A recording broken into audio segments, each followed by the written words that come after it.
So I would welcome everybody on this platform of Shashi Dream Foundation. My name is Anupam Raghuvanshi and I'll be taking a session today which will be of MBA.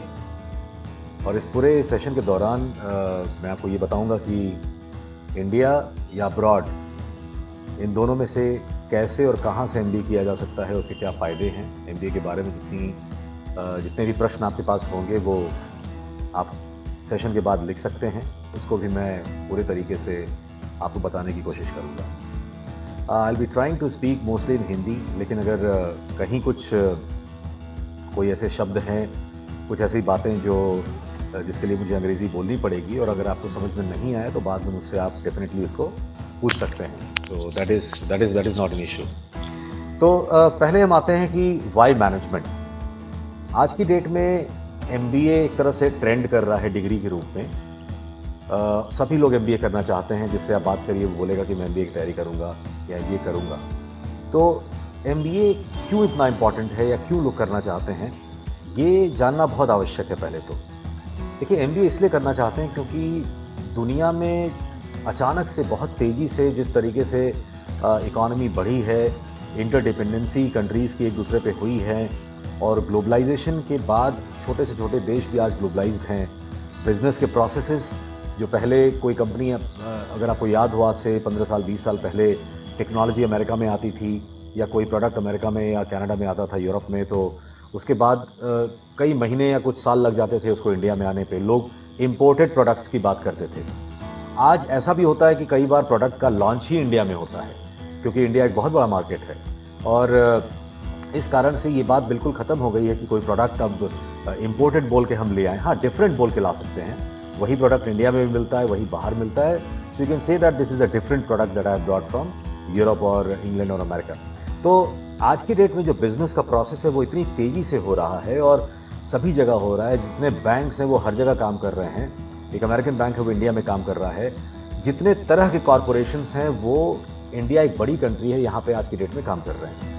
तो आपने कभी सोचा है इनमें, अगर एक company suppose करिए आती है इंडिया में और वो 5 या 8 शहरों में अपने ऑपरेशंस को स्टार्ट करती है, तो उसमें जो 200, 300, 400 एम्प्लॉयज़ आएंगे, क्या वो सारे अमेरिकन होते हैं, सारे वो कनेडियंस होते हैं? नहीं। इनमें कुछ लोग डेफिनेटली अब बाहर से भी, अगर आप बैंगलोर की बात करें, बॉम्बे की आप बात करें, दिल्ली की बात करें, गुड़गांव की, तो यहाँ जो कंपनियाँ बाहर की आज की डेट में काम कर रही हैं या जो इंडियन कंपनियाँ भी इंटरनेशनल हो चुकी हैं या फिर मल्टीनेशनल हो चुकी हैं, उनमें जो स्टूडेंट्स, जो लोग आज की डेट में काम करते हैं, एम्प्लॉयज़, मेजॉरिटी ऑफ एम्प्लॉयज़ ऐसे लोगों को लिया जाता है जो उस पूरे बिजनेस प्रोसेस को समझे पहले ही दिन से। पहले क्या होता था कि एक कंपनी इंडिया में काम कर रही है और उसका एक काम करने का ढर्रा बना हुआ है, उस पर वो लोगों को लेती थी, नए एम्प्लॉयज़ को, ग्रेजुएट्स को या पोस्ट ग्रेजुएट्स को अलग अलग फील्ड से, और फिर उनको सिखाती थी। तो उनका 6 महीने का इंटर्नशिप होता था, ट्रेनिंग पीरियड होता था, अप्रेंटिसशिप होती थी। लेकिन आज की डेट में जो बड़ी कंपनियां हैं वैश्विक लेवल की, जो इंटरनेशनल या मल्टीनेशनल हैं, वो उनके पास टाइम नहीं रहता। वो चाहती हैं कि आपको ले आएँ अपने कंपनी में, वो रिक्रूट करें और 15 दिन की आपको बेसिक ट्रेनिंग दे दें कि हमारे यहाँ काम कैसे होता है, वर्क कल्चर क्या है। और उसके बाद इसका मतलब वो ऐसे लोगों को चाहती हैं जिनको पहले से ही बिजनेस का पूरा प्रोसेस पता हो, जिनको पहले से ही पता हो कि कंपनीज में क्या होता है या इस तरह की कंपनी किस तरीके से काम करती है।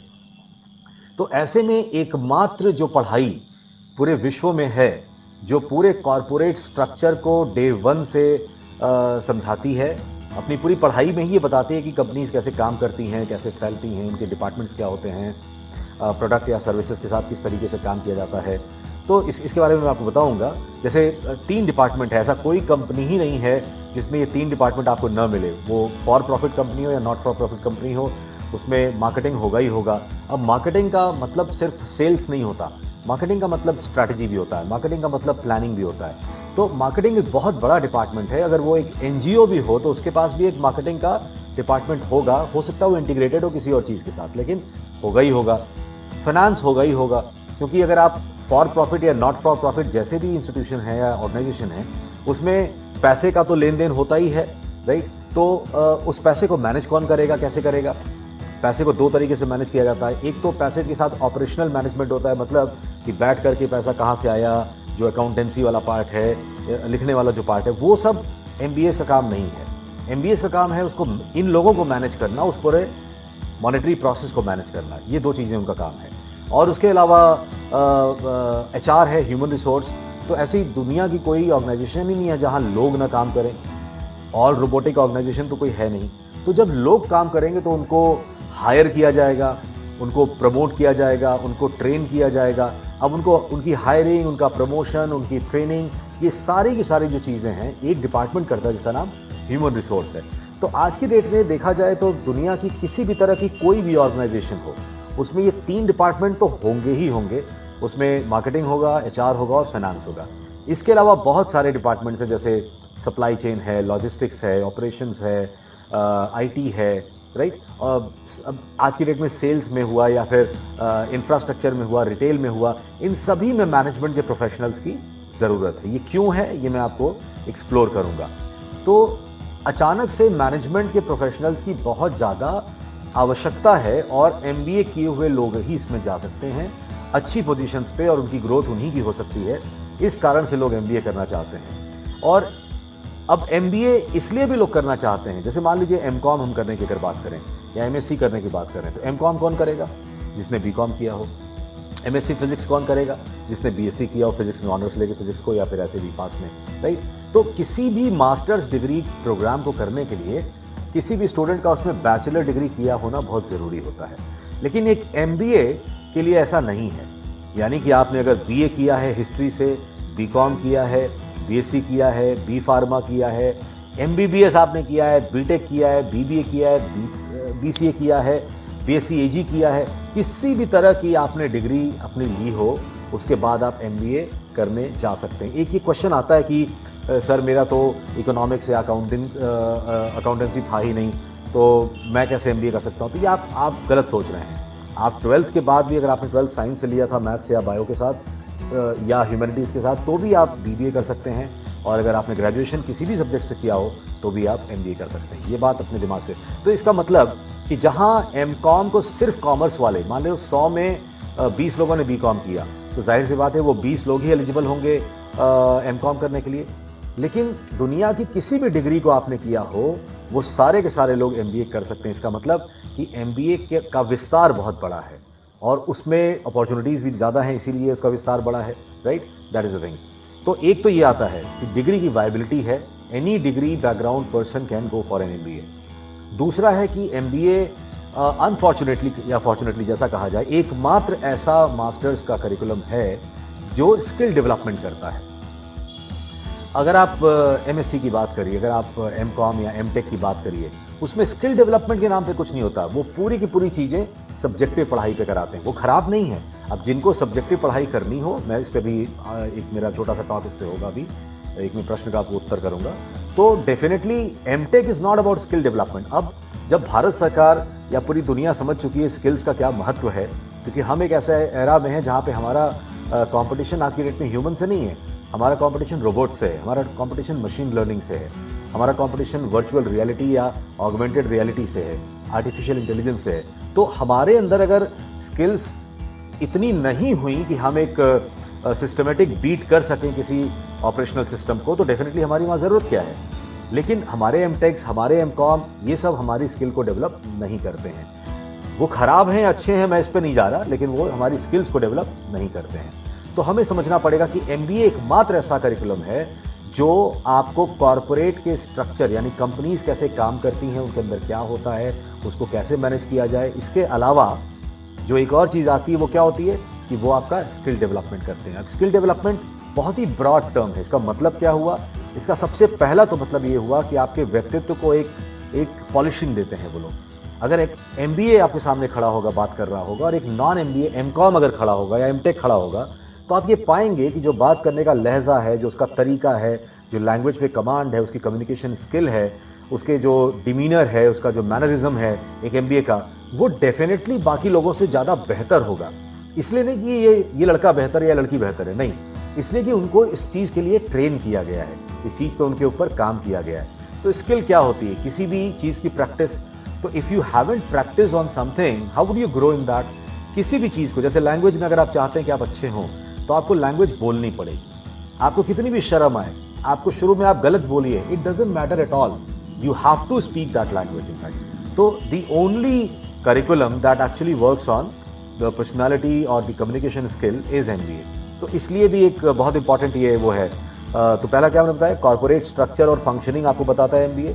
दूसरा, मैं अभी आपको उत्तर दे रहा हूँ कि मैनेजमेंट क्यों लोग करना चाहते हैं या क्यों करते हैं या क्यों करना चाहिए। और दूसरा है कि स्किल डेवलपमेंट आपका करता है। तीसरा है कि MBA एक ऐसा प्लेटफॉर्म होता है जिसमें आपको प्रोफेशनल एनवायरनमेंट मिलता है और उसी तरह के माइंडसेट के आपको लोग मिलते हैं। जो पीयर ग्रुप आपका है, जो आपके साथ पढ़ने वाले लोग हैं, ये सब प्रोफेशनली अपने करियर को एक नए लेवल पे देखते हैं, ऊंचे लेवल पे देखते हैं। कोई भी MBA करके और फिर अपने सब्जेक्ट में PhD करने की बात आप कर सकते हैं। अगर आपको आगे चल के पढ़ाना है, प्रोफेसर बनना है, तो आप MBA करके PhD करिए मैनेजमेंट में। लेकिन आप जिस उद्देश्य के साथ आए हैं वो ये है कि आपको चूंकि एक कॉर्पोरेट के साथ काम करना है, आपको वैश्विक स्तर पे काम करना है, ग्लोबलाइज्ड इकोनॉमी में आपको काम करना है, तो डेफिनेटली आप के अंदर वो सारी खूबियां रहेंगी।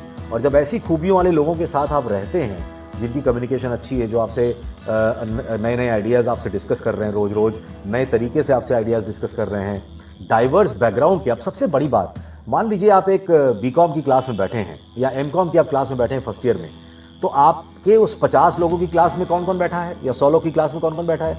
सारे के सारे BCom बैठे हैं।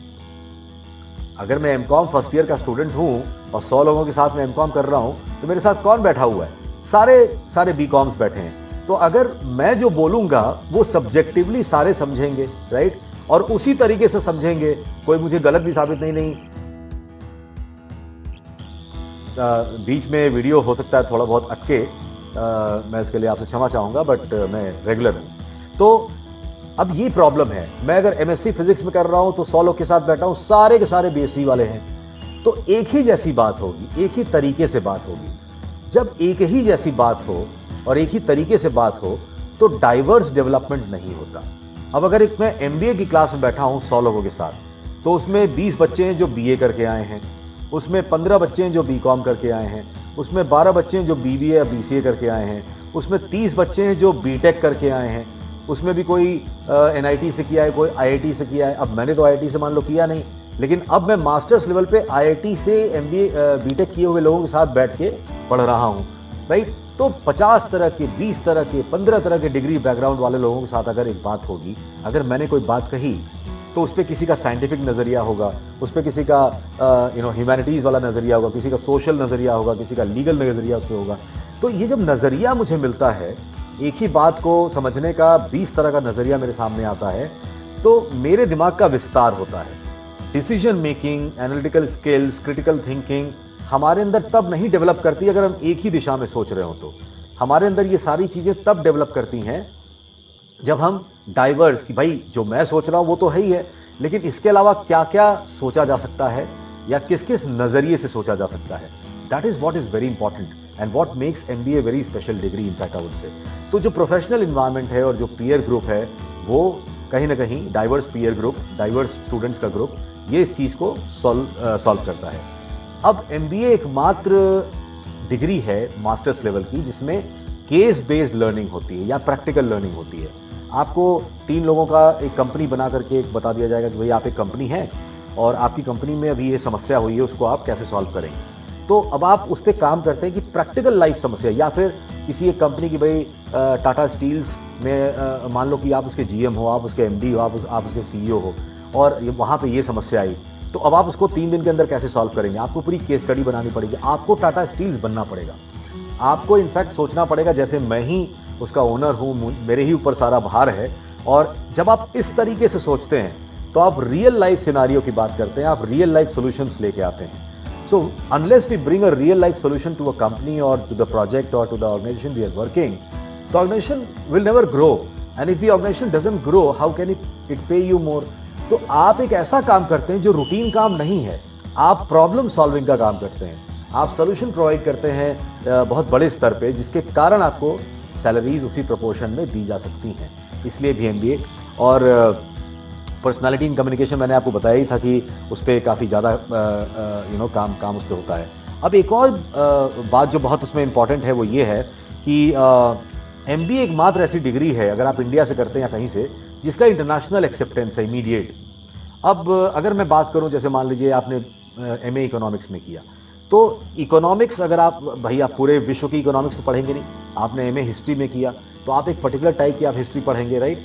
लेकिन अगर आपको पीएचडी करनी हो अमेरिका से या कनाडा से या यूरोप से, ऑस्ट्रेलिया से, तो आपको इकोनॉमिक्स के फंडामेंटल्स को एक बार उनके नज़रिए से पढ़ना पड़ेगा, आपको हिस्ट्री उनके नज़रिए से पढ़नी पड़ेगी। लैंग्वेज भले आपने यहाँ पढ़ा हो इंग्लिश, लेकिन अगर आप उसको पीएचडी करना चाहते हैं तो पहले आपको वहाँ दोबारा मास्टर्स करना पड़ेगा। मतलब अगर मैंने यहाँ पे एमए इंग्लिश किया इंडिया में और मुझे अगर अमेरिका जाके पीएचडी करनी है इंग्लिश में, उसी लिटरेचर में या उसी लैंग्वेज में, तो भी मुझे वो बोलेंगे कि आप पहले मास्टर्स यहाँ अमेरिका में दोबारा करिए, उसके बाद आप यहाँ की पीएचडी कर सकते हैं, because they would want you to learn more about the basics of, they don't believe that what you have studied is going to be applied here. तो ये भी एक बात आती है। लेकिन एमबीए एक ऐसी डिग्री है कि जो यूनिक लेवल पे पूरे विश्व में एक साथ पढ़ाई जाती है। यानी कि एमबीए एक ऐसी डिग्री है जिसमें लगातार बदलाव होता है, कंटिन्यूअसली इसमें चेंज होता रहता है। अब जैसे कोरोना वायरस के कारण अभी सिचुएशन बहुत खराब है, इकोनॉमी डूब रही है, राइट। जो कंट्रीज बोलती थी कि हम कल 5% की इकोनॉमी ग्रोथ करेंगे, वो -4% पे, इंडिया खुद -4% पे आ गई है, या उसका कहा जा रहा है। तो अब इसमें पूरी इकोनॉमिक सिनारियो बदल जाएगी। इसमें इकोनॉमिक सब्जेक्ट नहीं बदलेगा, इसमें कोई और सब्जेक्ट, इसमें अकाउंट्स नहीं बदलेगा, लेकिन इसमें मैनेजमेंट बदल जाएगा। तो एमबीए में इस साल से नए चैप्टर्स आ जाएंगे कि इस तरह की इकोनॉमी में क्या होगा, इसमें कैसे कंपनीज को मैनेज करें, कैसे प्रॉब्लम को सॉल्व करें, ये सारी चीज़ें। तो यही चीज़ अमेरिका में होगा, यही चीज़ जापान में होगा, यही चीज़ इंडिया में होगा। तो इंडिया का एमबीए किया हुआ स्टूडेंट वो कहीं भी जा करके वो डायरेक्ट एलिजिबल है किसी बाहर की या तो कंपनी में काम करने के लिए। क्यों? क्योंकि उसने वही पढ़ा है जो पूरी दुनिया में लगभग एक जैसा पढ़ाया जा रहा है। हाँ, एक बात जरूर कहूँगा कि जब मैं ऐसा बोलूँगा तो मैं ये भी आपसे बोलूँगा कि सिर्फ अच्छी जगहों की आप बात करें। अभी मैं इस पर आता हूँ कॉलेजेस के बारे में, राइट। तो अगर आप one of the top college की बात करते हैं तो वो वही पढ़ाते हैं जो आपको अमेरिका में पढ़ाते हैं, जो आपको ऑस्ट्रेलिया में पढ़ाते हैं। तो इसलिए या तो आप डायरेक्टली जाके वहाँ पे जॉब कर सकते हैं इंटरनेशनल कंपनीज़ में। कई बार ऐसा होता है कि इंटरनेशनल कंपनीज़ डायरेक्टली आके इंडिया से कॉलेजेस से रिक्रूट करती हैं इंडियन स्टूडेंट्स को। ऐसा किसी के साथ नहीं होता, किसी और डिग्री के साथ। और वो डायरेक्टली बोलते हैं चलिए आप सिंगापुर, चलिए आप दुबई, चलिए आप Switzerland. It is possible because they understand, they have faith that what you have studied exactly वही चीज़ आपको जाके वहाँ पे यूज़ करनी है। अब उसके लिए चाहे वो इंग्लैंड से रिक्रूट करें, चाहे वो इंडिया से रिक्रूट करें। और अगर आपको पीएचडी भी करनी है मैनेजमेंट पे, तो पीएचडी प्रोग्राम्स भी विश्व के जानते हैं कि भाई जो आपने इंडिया में मैनेजमेंट में कम से कम पढ़ा है, वो वही आपने पढ़ा है जो अमेरिका में वो कल को आपको पढ़ाते, right. That is the thing. अब एक और चीज़ बहुत इंपॉर्टेंट जो मेरे लिए लगता है कि क्यों एमबीए करें, ये उसके लिए बहुत इंपॉर्टेंट है। देखिए, आज का ज़माना बदलाव का ज़माना है। आज आपने मान लो कि बैंक में आपकी नौकरी लग गई, राइट। आपने एमकॉम किया और आपकी बैंक में नौकरी लग गई कुछ करके, या आपने बैंक पीओ का एग्जामिनेशन क्वालिफाई किया, आपकी बैंक में लग गई, राइट। चलो ठीक है, अच्छी बात है। लेकिन तब क्या होगा जब आपको बैंकिंग का एनवायरनमेंट नहीं पसंद आ रहा? ये तो कई बार होता है। आप 2 साल में आप बोर हो गए, आप 10-10 घंटे रोज उसी अकाउंट्स में लेकर के रोज काम कर रहे हो, लेकिन अब आपका मन नहीं लग रहा। तो आप क्या करोगे? आप बैंक बदल दोगे। लेकिन जो अब दूसरे आप बैंक में जाओगे तो आपको कौन सी नौकरी देगा? वही नौकरी देगा जो आप पिछले बार कर रहे थे। इनफैक्ट अगर वही नौकरी नहीं भी देगा तो आपको वही काम देगा जो आपने 2 साल या 5 साल से किया है। इसका मतलब कि अगर हम सब्जेक्टिव मास्टर्स करते हैं, राइट, तो हमारे पास हमें पता होना चाहिए कि जो पढ़ाई हमने की है उसी पढ़ाई का उपयोग पूरी जिंदगी हमें करना है। अगर हमने एमटेक किया है, अगर हमने एमएससी किया है फिजिक्स में, केमिस्ट्री में, मॉलिक्यूलर बायोलॉजी में, तो हमको वही चीज़ जिंदगी भर करनी है, ये पता होना चाहिए। मॉलिक्यूलर बायोलॉजी से हमने किया है तो हमको एक लैब ले लेगी और हमसे जो काम कराएगी, या मुझे वो काम नहीं पसंद आ रहा है तो मुझे क्या लगेगा शुरू में पहली बार कि मुझे जगह नहीं पसंद आ रही, मैं वो जगह बदल दूंगा, लेकिन काम मुझे क्या मिलेगा? दूसरी कंपनी में वही काम मिलेगा जो मैंने। तो आपको जिंदगी भर लगभग वही काम करना है या उसी चीज़ में आपको विस्तार लेना है, राइट। लेकिन एक एमबीए के साथ क्या होता है? अब मान लो मैंने एमबीए किया है और मेरा एक बैंक में किसी एक एचडीएफसी बैंक में मेरा एक सीनियर मैनेजर या किसी अच्छे पोजीशन पे हो गया, राइट। पैकेज ठीक है, सब कुछ बढ़िया है, मैं गुड़गांव में हूँ, बढ़िया लग रहा है। लेकिन 2 साल बाद उस काम से जो मैं कर रहा था मुझे ऊब हो गई, राइट। या मान लो मुझे ओयो ने हायर कर लिया, मुझे क्या करना है? मुझे बिजनेस डेवलपमेंट करना है। कैसे करना है? मुझे नए नए होटल्स को अपने साथ जोड़ना है। अब ये काम करते करते 2 साल में मेरा दिमाग खराब हो गया, राइट। तो अब मैं क्या करूंगा? एक एमबीए क्या करेगा?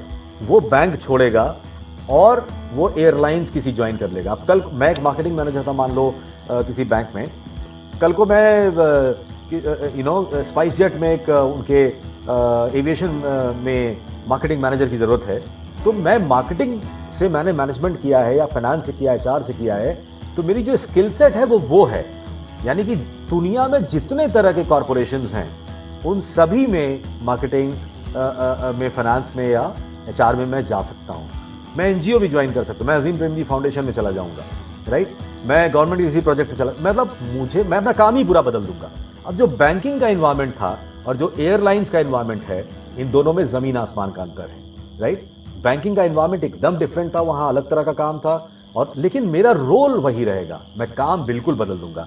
तो किसी भी अन्य बैचलर या मास्टर्स को अगर आप आज करते हैं तो आपको एक बात अच्छे से पता होना चाहिए, ये इस प्रश्न का उत्तर है कि मैनेजमेंट क्यों, सबसे इंपॉर्टेंट ये उत्तर है उसका, कि उसके साथ एक तरह से आपकी मैरिज हो जाएगी जो आपको जिंदगी भर निभानी भी पड़ेगी। एक ही आपके पास सूरत है कि आप 10 साल काम करने के बाद थक जाइए, बिल्कुल आप बोर हो जाइए, और उसके बाद कुछ अपना काम आप स्टार्ट कर लीजिए जो बिल्कुल डिफरेंट हो। आप एक दुकान खोल लीजिए, शोरूम खोल लीजिए, लेकिन आपको दूसरी नौकरी किसी बड़े कॉर्पोरेट या अच्छे कॉर्पोरेशन में नहीं मिलेगी, दूसरी वही मिलेगी जो आप पहले कर रहे थे। तो दैट इज, अब एक एमबीए का बंदा जितनी बार चाहे अपना करियर बदल सकता है। मतलब हो सकता है कि 10 साल में वो 5 तरह के करियर में काम करे। एक बार वो बैंकिंग में काम किया, एक बार इंश्योरेंस में काम किया, एक बार इंफ्रास्ट्रक्चर में काम किया, एक बार रिटेल में काम किया। आज वो bill and Melinda Gates foundation के लिए काम कर रहा है, जो एकदम अलग ही लेवल का काम है, उसमें कोई कॉर्पोरेशन का काम नहीं है, कंपनी नहीं है, वो एक एनजीओ है। तो this is one of the greatest merit of an MBA. और एक और है, 2 और चीजें बहुत इंपॉर्टेंट हैं कि अगर आप किसी भी सेक्टर में देखिए तो मैक्सिमम स्टार्टिंग सैलरी एक एमबीए को मिलती है।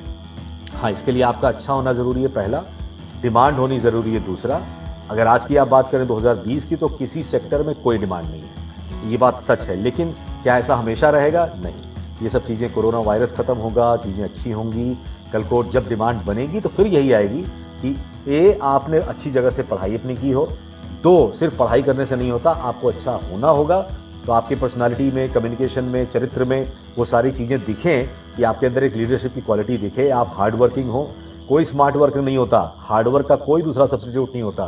तो आप हार्ड वर्किंग हो, आपने काफी प्रोजेक्ट्स पे काम किया हो अपने एमबीए के दौरान, तो आपकी मैक्सिमम स्टार्टिंग सैलरी अगर मिल सकती है आपको, तो वो कहां से मिलेगी? एमबीए करके आपको मिल सकती है, और हाईएस्ट कॉर्पोरेट डिमांड का ये डिग्री है। अब मैं आपको बताऊंगा कि मैनेजमेंट क्यों न करें। ये बड़ा इंपॉर्टेंट है, बड़ा इंटरेस्टिंग है, ये बहुत ही इंपॉर्टेंट है, बहुत ही इंटरेस्टिंग है। मैं यहां बताने आया हूं कि एमबीए कैसे और क्यों करें इंडिया से, अब्रॉड से, लेकिन मैं भी आपको फिलहाल ये भी बताऊंगा कि एमबीए क्यों न करें। तो देखिए, यदि आप अपने सब्जेक्ट में बहुत अच्छे, मतलब आप टॉपर हैं सब्जेक्ट के, आप बीएससी कर, आप साइंस में टॉपर हैं, या अकाउंट्स में या इकोनॉमिक्स में आपका बड़ा मन लगता है, टॉपर है, तो या तो आपका बहुत मन लगता है उसमें, राइट, भले आप टॉपर ना हो, या फिर आप टॉपर हैं उस सब्जेक्ट के, बहुत अच्छे हैं पढ़ाई में, और अगर ऐसा है, या फिर आप उसके रिसर्च या एकेडमिक्स में जाना चाहते हो। तो इन 2-3 कारणों में आपको समझ में आना चाहिए कि आपको किसी और डिग्री में न जाकर के आप उसी का मास्टर्स कीजिए।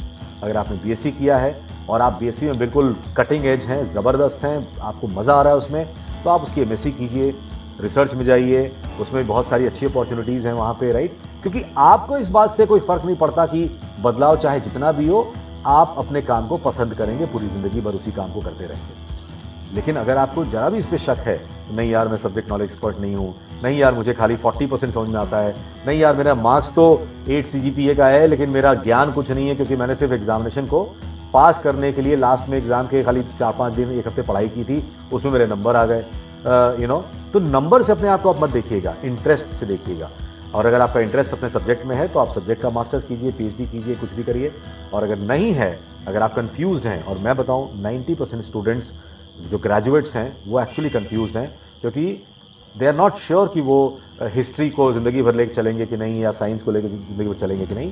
तो उन लोगों के लिए MBA definitely is a rescue operation, they should certainly think about doing it. अब एक प्रश्न आता है कि एमबीए को हम इंडिया से करें या अब्रॉड से करें। इसका मैं आपको उत्तर दूंगा। और देखिए, एमबीए इंडिया से करें या अब्रॉड से करें में सबसे पहले बात ये आती है कि अगर आप इंडिया के टॉप एमबीए कॉलेजेस से आज पढ़ना चाहते हैं तो आपके पास वर्क एक्सपीरियंस अगर नहीं भी है तो भी आप पढ़ सकते हैं। लेकिन अगर आप वर्ल्ड के टॉप एमबीए कॉलेजेस से पढ़ना चाहते हैं तो आपके पास कम से कम 2 साल, 3 साल, 4 साल का अच्छा वर्क एक्सपीरियंस चाहिए, मतलब एक अच्छी पोजीशन पे चाहिए। तो अगर IIM अहमदाबाद से आप पढ़ना चाहते हैं जो काइवेस इंडिया का नंबर 1 है, तो definitely as a fresher also you can enter. But if you want to study in Harvard university, Stanford, तो इन सब जगहों पे अगर आपको पढ़ना हो वर्ल्ड के अच्छे कॉलेजेस से, केलॉग हुआ, वॉर्टन हुआ, तो वहाँ पे आपको 4 साल, 5 साल, 6 साल का वर्क एक्सपीरियंस लेकर के ही आपको वो अपने यहाँ एंट्री देंगे। और उसके और भी बहुत सारे कारण हैं जिससे आपको एंट्री देंगे, मैं उसको बताऊंगा। तो पहला तो ये। दूसरा इन्वेस्टमेंट को लेकर के है। अगर इंडिया से आप MBA कर रहे हैं तो आपकी फीस जो MBA की लगेगी वो कुछ भी 12 लाख से 21-22 लाख के बीच में हो सकती है। 10 लाख से 22 लाख के बीच में आपकी फीस रेंज करेगी अलग अलग MBA कॉलेजेस की। लेकिन अगर आप बाहर से पढ़ने की बात कर रहे हैं तो ये 2 साल का जो प्रोग्राम है ये पर एनम आप ये मान के चलिए कि कम से कम 35 लाख से लेके 50 लाख रुपए हो सकता है पर एनम सिर्फ पढ़ाई का चार्ज। तो ये भी है कि इन्वेस्टमेंट आप क्या कर सकते हैं या करना चाहते हैं वगैरह वगैरह। तो ये 2 मुख्य कारण है, लेकिन इसको मैं विस्तार से आपको बताऊंगा, राइट। अब मैं बताऊंगा जो इंडिया के टॉप कॉलेजेस हैं वो कौन हैं।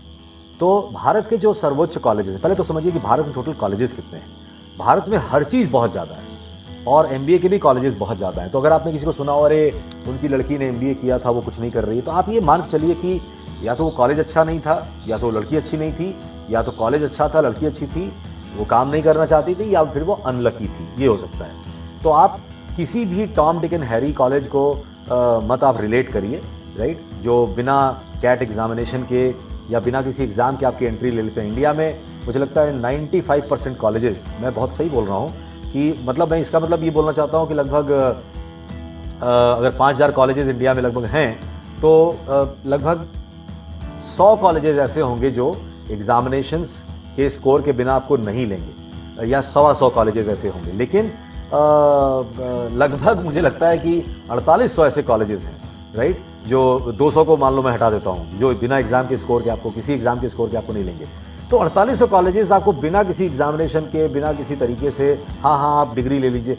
तो देखिए, डिग्री लेने के लिए आप MBA मत करिए प्लीज़। MBA को कटिंग एज कॉम्पिटिटिव कॉलेजेस से अगर आप करते हैं तो ही मेरी सारी बातें आपके ऊपर सत्य साबित होंगी, अदरवाइज आप एक छोटी सी नौकरी की कोई ढूंढते रह जाएंगे। That is a very important thing. तो इंडिया के जो टॉप कॉलेजेस हैं उनमें सबसे पहले नाम आता है इंडियन इंस्टीट्यूट ऑफ मैनेजमेंट्स का, IIM। आज की डेट में IIM में बच्चा 12th पास करके भी जा सकता है। 12th के बाद 2 IIM है अभी इंडिया में फिलहाल, एक IIM इंदौर है, एक IIM रोहतक है, जो 5 ईयर का इंटीग्रेटेड MBA प्रोग्राम आपको देते हैं IIM से। एक तो वो हो गया, तो उसके लिए आपको IPM का कंपटीशन देना पड़ेगा। और दूसरा है कि आप अगर आप ग्रेजुएट हैं तो आपको कैट का एग्जामिनेशन देना पड़ेगा। तो जो भारत के सर्वोच्च संस्थान है वो ग्रेजुएशन के बाद है MBA जो कराते हैं, मास्टर्स डिग्री है या डिप्लोमा है। एक क्वेश्चन बीच में मैं पहले इंसर्ट कर दूं कि डिग्री डिप्लोमा ये सब एक ही है। अब चाहे वो PGDM हो या फिर वो PGP प्रोग्राम हो या MBA हो, वो सारे के सारे प्रोग्राम्स एक ही हैं अगर वो अप्रूव्ड कॉलेजेस हैं या गवर्नमेंट कॉलेजेस हैं तो, राइट। अप्रूव्ड कौन से होते हैं? जो AICTE के थ्रू होते हैं, all India council for technical education के थ्रू जो कॉलेजेस हैं वो अप्रूव्ड कॉलेजेस हैं सारे के सारे, और वो जो एग्जाम के थ्रू ही आपको एंट्री देते हैं। और दूसरे या तो जो गवर्नमेंट कॉलेज, जैसे IIM गवर्नमेंट की बॉडी है, राइट, इसी तरीके से बहुत सारे और कॉलेजेस हैं। तो प्राइवेट में अप्रूव्ड कॉलेजेस होने चाहिए और गवर्नमेंट में तो फिर सारे ही कॉलेजेस अप्रूव्ड हैं, राइट। तो IIM सबसे पहले हो गए। आज की डेट में काफ़ी IIMs हैं। जो पुराने IIM हैं वो अहमदाबाद, बेंगलोर, कलकत्ता, लखनऊ, इंदौर और कोझिकोड हैं। शिलोंग को भी ले सकते हैं। और उसके बाद बहुत सारे IIM नए खुले हैं। तो ये भी एक प्रश्न आता है कि क्या नए IIM अच्छे हैं? बिल्कुल। IIM का टैग बहुत बड़ा टैग है। अगर आप अंतिम IIM में IIM अमृतसर या जम्मू या गया में भी आप जाते हैं तो भी वो एक बढ़िया IIM है। और कम से कम वहाँ ये ज़रूर रहेगा कि जो इंडिया की अच्छी फैकल्टीज़ होंगी वो पढ़ा रही होंगी, फैसिलिटीज़ आपको सबसे अच्छी मिलेंगी, जर्नल्स आपको सबसे अच्छे मिलेंगे, लाइब्रेरी आपको अच्छी मिलेगी और कंपनियां वहाँ पे आएंगी आपको रिक्रूट और हायर करने के लिए। इनके अलावा जेवियर एक ग्रुप है जिसमें उनके काफ़ी सारे कॉलेजेस हैं, लेकिन उनके 2 कॉलेजेस बहुत अच्छे हैं। एक XLRI जमशेदपुर में है, जेवियर लेबर रिलेशन इंस्टीट्यूट, और दूसरा XIMB है, Xavier institute of management Bhubaneswar. ये बहुत अच्छे कॉलेजेस हैं, इनमें भी आप जा सकते हैं। इसके अलावा अगर हम बात करें तो भारतीय विदेश व्यापार संस्थान है IIFT, Indian institute of foreign trade, फिर FMS दिल्ली है, वो बहुत अच्छा कॉलेज है, फैकल्टी ऑफ मैनेजमेंट स्टडीज़। फिर SP Jain institute of management है, फिर नरसिम्हा जी इंस्टीट्यूट ऑफ मैनेजमेंट स्टडीज़ है, जमनालाल बजाज इंस्टीट्यूट ऑफ, ये तीनों के तीनों आपको बॉम्बे में मिलेंगे, जनरल बजाज, उसके अलावा MDI गुड़गांव है। तो ये बहुत सारे कॉलेजेस हैं, SIBM symbiosis institute of business management है, वो भी काफ़ी अच्छा है, पुणे वाला। तो लगभग आपको ब्रांडेड कॉलेजेस, अगर IIM को मैं एक ब्रांड मानूं तो बड़ी ब्रांड के कॉलेजेस आपको इंडिया में, अगर IIM एक है, उसमें 19 IIM है, लेकिन मैं उनको अलग नहीं कर रहा, सबको एक IIM मान रहा हूं, तो लगभग आपको 20 ऐसे ब्रांडेड कॉलेजेस इंडिया में मिलेंगे। इनके अलावा IITs हैं। अब आज का जो IIT है, Indian institute of technology, maximum अच्छे IITs आज की डेट में आपको MBA की डिग्री दे रहे हैं। इसमें IIT बॉम्बे का तो रैंकिंग बहुत ही, वो टॉप 10 में आता है। SJ Mehta institute of management, IIT Bombay comes in one of the top 10 colleges of India, तो वो भी आपको समझना पड़ेगा। IIT दिल्ली बहुत अच्छा है। IISc बैंगलोर, मतलब भारत का एक तरह से साइंस का जो सर्वोच्च संस्थान है, Indian institute of science Bangalore, वो भी आपको MBA की डिग्री देता है आज की डेट में। IIT से हालांकि अगर आपको, और एक नीटी करके इंस्टीट्यूशन है मुंबई में, NITIE, उसमें ये 2-3 संस्थान है जिसमें खाली इंजीनियर्स ही अप्लाई कर सकते हैं, तो आपको ये बात पता होनी चाहिए। इनके अलावा जो इंडिया के 100 कॉलेजेस की या 125 कॉलेजेस की लिस्ट होगी, वो भी कॉम्पिटेंट कॉलेजेस हैं जिनमें एंट्री आपको आज की डेट में लगभग 80 परसेंटाइल के आसपास में मिल जाएगी। तो अगर आप परसेंटाइल जो मैंने बताया कैट एग्जामिनेशन का, मैं अभी उस पर आ रहा हूँ हालांकि, राइट, तो टॉप कॉलेजेस ऑफ इंडिया की अगर हम लिस्ट बनाएं तो IIM को हम सबसे ऊपर रखेंगे। उसके अलावा भारत के लगभग 15 और कॉलेजेस, 20 और कॉलेजेस जो बहुत अच्छे कॉलेजेस हैं, ब्रांडेड हैं, और बाकी जो इसके अलावा 100 और कॉलेजेस हैं, वो भी आपको प्लेसमेंट अच्छी देते हैं और पढ़ाई के लिए बहुत ही अच्छी जगह हैं। मैं ये कहूँगा कि अगर इनके बाद किसी ऐसे ही किसी छोटे मोटे कॉलेजेस में आपका एडमिशन हो रहा है, या बिना एग्जामिनेशन के आपको लेने की बात कर रहे हैं, तो या डिग्री लेने के लिए आप खाली MBA करने की बात करें, तो आप मत करिए, उससे आपका कोई भला नहीं होने वाला। अब मैं ये बताऊंगा बहुत इंपॉर्टेंट कि how to get into these business schools, कि इन बिजनेस स्कूल्स में कैसे अपनी एंट्री लें। आज मैं ये सेशन यूजुअली मैं पूरा इंग्लिश में लेता हूँ, आज हिंदी में ले रहा हूँ, और कहीं कहीं इंग्लिश जहाँ ज़रूरी है, अपरिहार्य है, उसको मैं ज़रूर बोलूँगा। तो एक अच्छे MBA कॉलेज में जाने के लिए दो तरीके नहीं होते, दो उसके लेवल्स होते हैं। पहला उसका लेवल एग्जामिनेशन का है, रिटन एग्जामिनेशन का, जिसको हम लोग एप्टीट्यूड टेस्ट कहते हैं। अब एप्टीट्यूड क्या होता है मैं बताता हूँ आपको। और दूसरा है पर्सनालिटी टेस्ट। तो हमें एप्टीट्यूड टेस्ट देना पड़ेगा और पर्सनालिटी टेस्ट देना पड़ेगा। एप्टीट्यूड का टेस्ट जहां भी होगा उसमें कुछ चीजें होंगी, उसमें अर्थमेटिक होगी। दुनिया का कोई भी एप्टीट्यूड एग्जामिनेशन होगा उसमें अर्थमेटिक होगी, उसमें इंग्लिश लैंग्वेज के ऊपर एग्जामिनेशन आपको लिया जाएगा, आपका टेस्ट। अब इंग्लिश लैंग्वेज भी कई पार्ट में आपका डिवाइडेड होगा जैसे वर्बल एबिलिटी आपका हो गया, जो वर्ड्स के ऊपर या यूजेज के ऊपर बात होती है। सेंटेंस स्ट्रक्चर हो गया, जो ग्रामर के ऊपर आपसे बात होती है।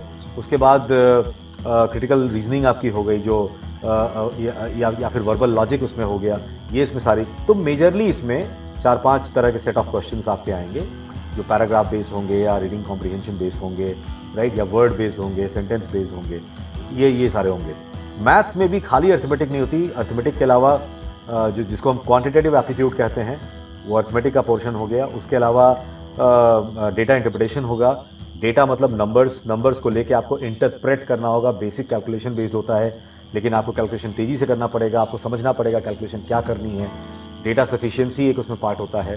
तो क्वांट DIDS एक पार्ट हो गया, एक आपका वर्बल एबिलिटी हो गया, लैंग्वेज का सेक्शन, और तीसरा आपका कैट एग्जामिनेशन में लॉजिक का सेक्शन हो गया, इसमें आपकी लॉजिकल एबिलिटी या लॉजिकल रीजनिंग आपसे पूछी जाएगी। कि कुछ ऐसे एग्जामिनेशन हैं, कैट ही एकमात्र एग्जामिनेशन, कैट प्राइम एग्जामिनेशन है। तो अगर आप IIM में या इंडिया के टॉप 100 कॉलेजेस में से मैक्सिमम कॉलेजेस में जाना चाहते हैं, तो आपको उसके लिए कैट देना पड़ेगा, कॉमन एडमिशन टेस्ट, जिसको IIM कराती है। IIM stands for Indian institute of management. और उसके अलावा जो मैंने जेवियर बताया था, उनका एक एग्जामिनेशन था ZAT, जेवियर्स एडमिशन टेस्ट। इस एग्जामिनेशन को ZAT जरूर कराती है, लेकिन कैट की ही तरह बहुत सारे अन्य कॉलेजेस भी हैं जो ZAT का स्कोर लेते हैं, और बहुत सारे कॉलेजेस तो कैट का भी स्कोर लेते हैं, ZAT का भी लेते हैं, लेकिन IIM सिर्फ कैट का लेता है और जेवियर के कॉलेजेस सिर्फ ZAT का लेते हैं। अब आप समझ रहे हैं बात को। तो अगर टॉप 100 में 80 या 60 ऐसे कॉलेजेस होंगे जो दोनों का स्कोर यूज करेंगे। आपका कैट अच्छा हो, कैट दे करके हमारे यहाँ आ जाओ, या एडमिशन नहीं मिलेगा, मतलब आप एलिजिबल हो, या फिर आप ZAT दे करके आ जाओ। किसी का कैट अच्छा नहीं भी हुआ, ZAT अच्छा हो गया, तो वो अप्लाई कर सकता है। इनके अलावा कुछ और ग्रुप एग्जामिनेशंस हैं, जैसे CMAT हो गया, जिसको AICTE खुद कराती है, कॉमन मैनेजमेंट एडमिशन टेस्ट। उसके बाद मैट हो गया, जिसको ऑल इंडिया मैनेजमेंट एसोसिएशन कराती है। जिसमें कॉलेजेस कोई बहुत अच्छे तो नहीं है, लेकिन कुछ ठीक ठाक कॉलेजेस 2-4-6 हैं, बाकी कॉलेजेस लेकिन आपका ये रहना चाहिए कि आप अगर MBA करने की बात करें तो मूलतः आप कैट एग्जामिनेशन को ही अपने सामने देखें। इसके अलावा कुछ और इंडिविजुअल संस्थान हैं जो अपना खुद से एग्जाम कराते हैं, जैसे Indian institute of foreign trade, मैंने आपको बताया था IIFT, तो भारतीय विदेश व्यापार संस्थान अपना खुद से एग्जामिनेशन कंडक्ट कराता है, वो किसी कैट जैट जैसे एग्जामिनेशन को फॉलो नहीं करता है, राइट। वैसे ही Tata institute of social sciences है, टिस भी एक बहुत अच्छा संस्थान है, उसमें भी मास्टर्स के कुछ प्रोग्राम है जो मैनेजमेंट के समतुल्य हैं, वो अपना खुद से एग्जामिनेशन कराता है। फिर एक इरमा है, इंस्टीट्यूट ऑफ रूरल मैनेजमेंट आनंद में, वो अपना खुद से एग्जामिनेशन कराता है, बहुत ही बढ़िया संस्थान है रूरल मैनेजमेंट के लिए।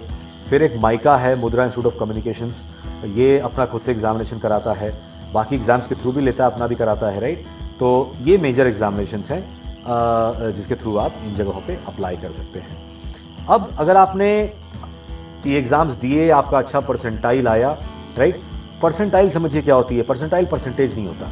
परसेंटेज क्या होता है, 100 में अगर मेरा 99 आया तो मेरा कितना परसेंट है, 99% है। यानी कि अगर 1000 लोग का 99% आया तो सबका 99% होगा, राइट। 100 में 99 नंबर अगर आया तो। लेकिन परसेंटाइल में कुछ और होता है। मान लीजिए कि 100 लोगों ने एग्जामिनेशन दिया और मेरा हाईएस्ट नंबर है, मेरा नंबर है 70, तो मेरा जो 70 नंबर है ये 100 परसेंटाइल हो जाएगा। यानी कि जो हाईएस्ट नंबर होगा वो हाईएस्ट परसेंटाइल बन जाएगा, परसेंटाइल बन जाएगा, यानी कि 70% 100 परसेंटाइल बन जाएगी। और आप 100 लोगों में से एक थे, तो अब आप 99 परसेंटाइल किसकी होगी, जो 1% ऑफ द एग्जामिनेशन।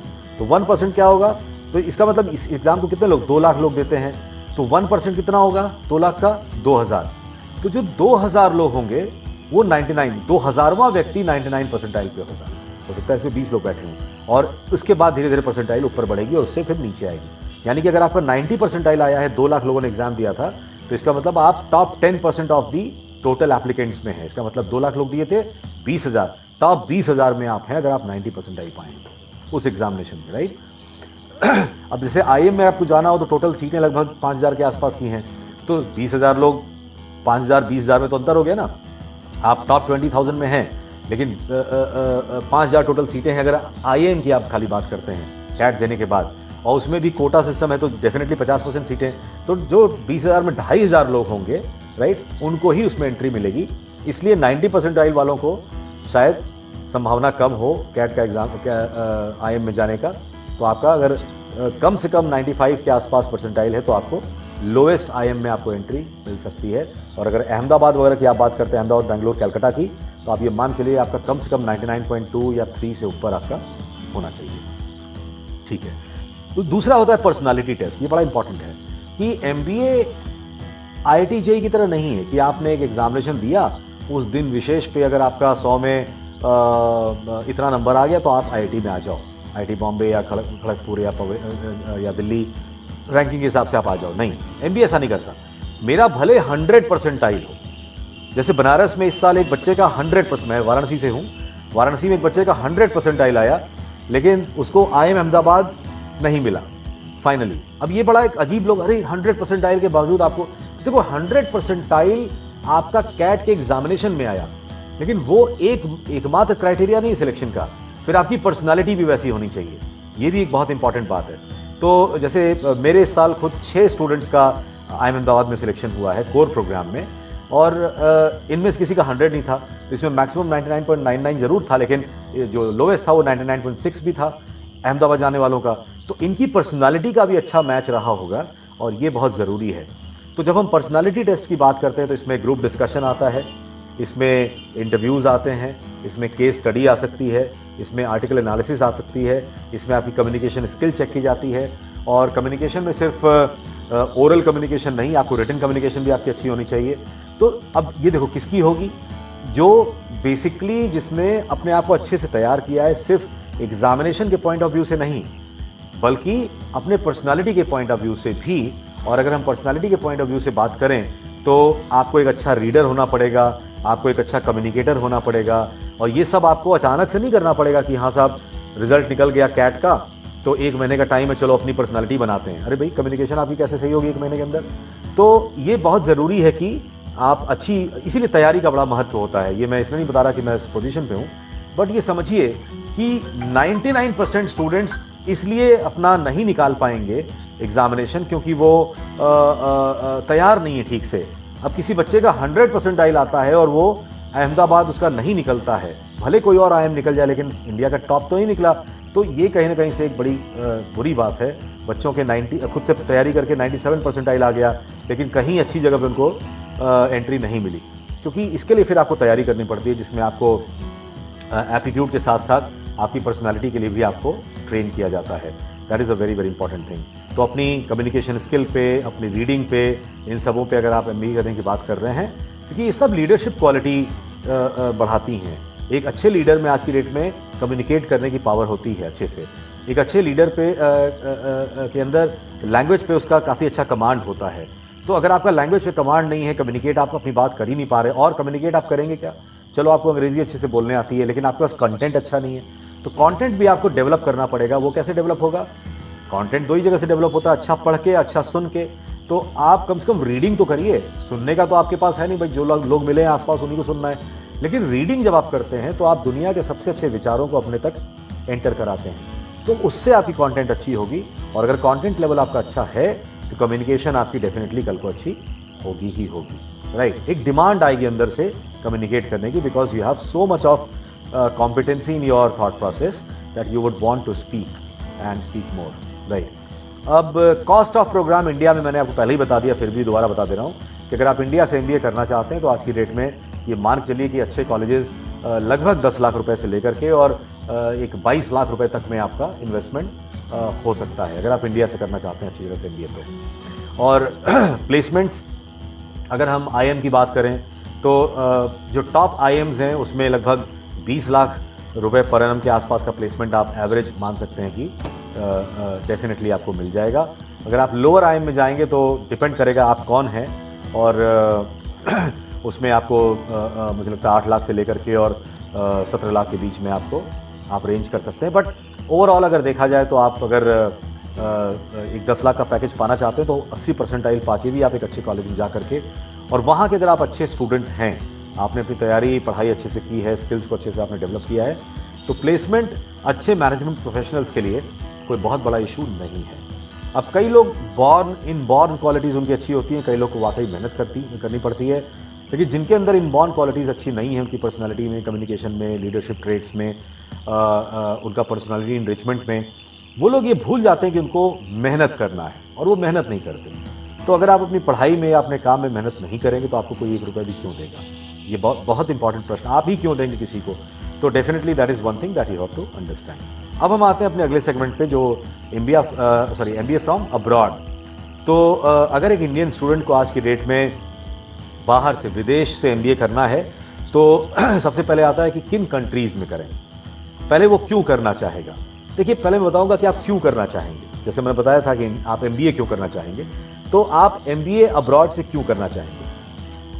अब आप फर्ज करिए कि मैं क्लास में बैठा हूं, राइट, मैं एमबीए के क्लास में बैठा हूं 100 लोगों के बीच में, और इस 100 लोगों के बीच में 40 देशों के लोग हैं। कोई युगांडा से है, कोई साउथ अफ्रीका से है, कोई बांग्लादेश से है, कोई अमेरिका से बहुत सारे लोग हैं, कोई ऑस्ट्रेलिया से है, जापान से है, चाइना से है। चलिए चाइना में हटा दे रहा हूँ, अभी आज की डेट में शब्द नहीं बोलूँगा, लेकिन कोई पोलैंड से है, कोई ऑस्ट्रिया से है, कोई इंग्लैंड से है। तो अगर 100 लोगों की क्लास में 40 देशों के लोग बैठे हैं, और अगर उस पर एक चीज़ पर डिस्कशन स्टार्ट हो जाए कि भाई दुनिया को आगे कैसे बढ़ना चाहिए, चलिए इसी छोटी सी बात पे, तो आपको क्या लगता है कितने डाइवर्स विचार आएंगे इस क्लास में?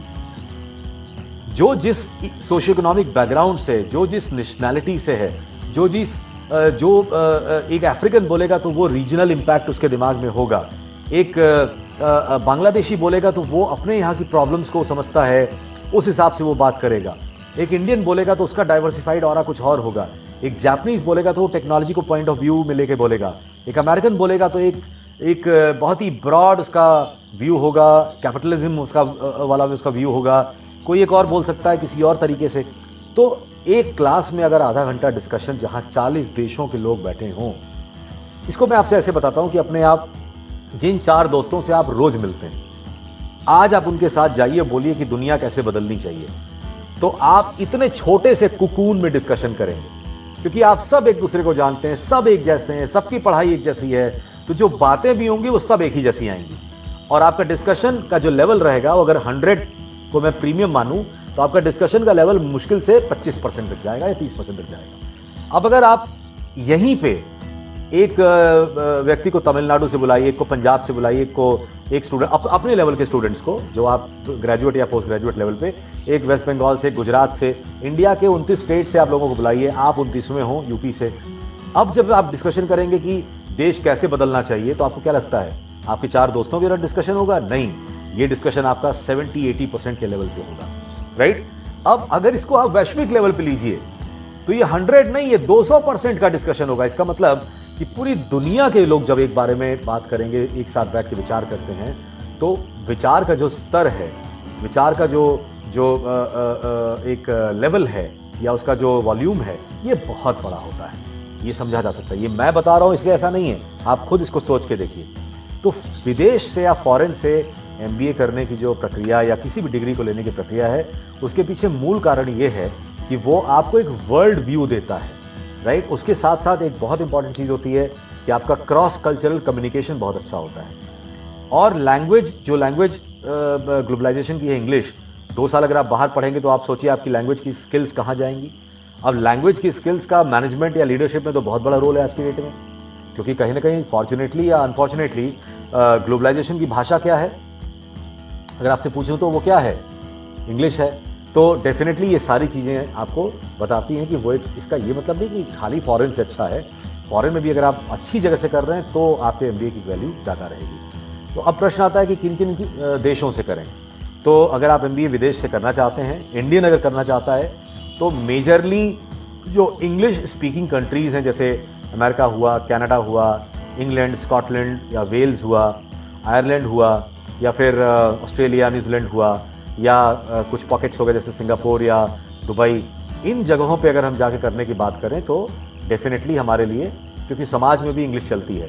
लेकिन कई सारे यूरोप के भी ऐसे मैनेजमेंट प्रोग्राम्स हैं जो अपने पूरे के पूरे प्रोग्राम को इंग्लिश में कराते हैं। जैसे यूरोप में बहुत अच्छे कॉलेजेस हैं, फ्रांस में हैं, स्पेन में हैं, कुछ नॉर्डिक कंट्रीज़ में हैं, स्वीडन में, फिनलैंड में, जो बहुत ही अच्छे हैं। लेकिन वो कॉलेजेस में जो इंटरनल उनका स्ट्रक्चर है प्रोग्राम का, वो इंग्लिश में है, लेकिन उनकी सोसाइटी में फ्रेंच और स्पेनिश और स्वीडिश बोली जाती है। ये भी आपको पता होना चाहिए।